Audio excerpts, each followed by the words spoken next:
Maar ik heb wel eens gehad dat ik alleen terug moet komen.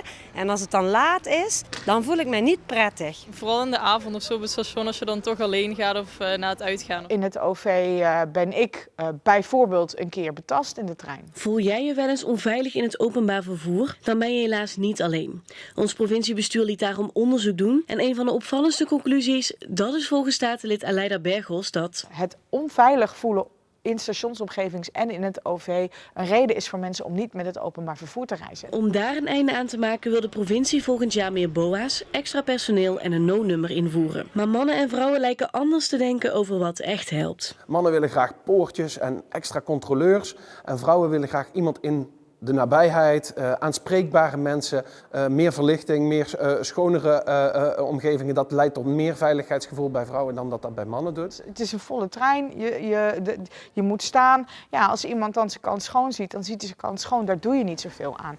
En daardoor denk ik dat heel veel vrouwen echt met een andere blik naar reizen met het OV kijken dan mannen. En ik denk dat dat niet alleen in het OV geldt overigens, maar in de gehele publieke ruimte. En dus het betrekken van alle verschillende doelgroepen bij het intekenen van nieuwe plannen, dat is enorm belangrijk.